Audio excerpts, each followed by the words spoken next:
We all make little blunders at work, and usually it's not that big of a deal. But for those who read and report the news, the public nature of their screw-ups can not only result in widespread internet mockery, it can sometimes earn them a pink slip, as fans of Anchorman know all too well. From the entire Channel 4 news team, I'm Veronica Corningstone. And I'm Ron Burgundy. Go f*** yourself, San Diego. Doesn't just happen in the movies, though. Here's a look at some bloopers that got these real-life reporters fired. Pensive performance.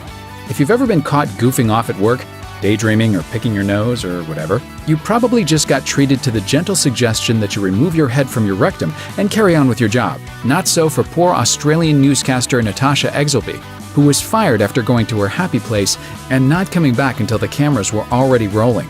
Melanie Vukovic, ABC News, Mount Sylvia.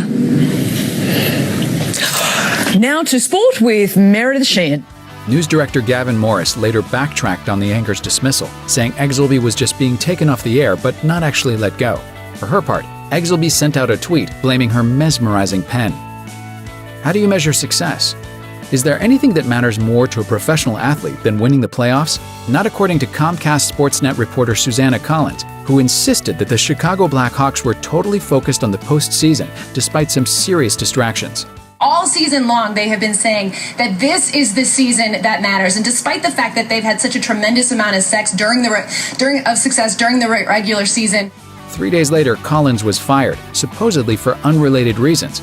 But it was pretty obvious to everyone that her bosses weren't comfortable discussing Patrick Kane's love life. When in Rome? Most on-air mistakes are simple slips of the tongue. But one reader for India's state media agency Doordarshan had a much larger problem. While reporting on the visit of Chinese President Xi Jinping in 2014, she misinterpreted his name and read them as Roman numerals. As far as international incidents goes, this would seem pretty minor, but it was still enough to get her fired, even though plenty of other news anchors around the globe have struggled to figure out his name too. Xi Jinping, Xi Jinping, Xi Jinping, Xi Jinping, Xi Jinping, Xi Jinping. Il dit Jinping arrivé à... Cette visite du président Xi Jinping est importante à plus d'un titre. Xi Jinping, le président Xi Jinping. Celebrating an assassin. When Lebanese politician Walid Aidou was assassinated in Beirut in 2007, not everybody was torn up about it. Least of all National Broadcasting Network anchor Sausan Darwish. The anchor woman then says, "So why did it take them so long to kill him?"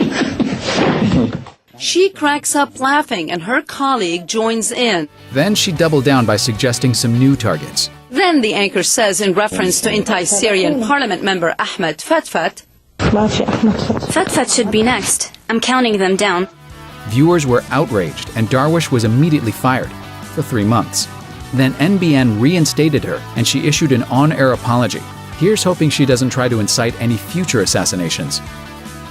Farewell, foulmouth. As the late local news broadcast wound down on KSN in Wichita, Kansas on Saturday night in December 2013, anchor Justin Kramer signed off with a version of the same closing tag that pretty much every late-night news anchor uses. The end of broadcast music was playing, the cameras had cut away to a lovely view of the city at night, and viewers were just settling in for Saturday Night Live. But then he pulled a move straight out of Ron Burgundy's playbook. Out of here. Oh! Great Odin's Raven! Kramer lost his job 2 days after the Saturday night broadcast, getting the news first thing Monday morning. For his part, he took the firing in stride, saying, "I did something extraordinarily unprofessional. It's something that's drilled into you from the minute you start in this business to always consider the microphones hot." Tony, did I just curse? Are you kidding me? I mean, shoot! Thanks for watching.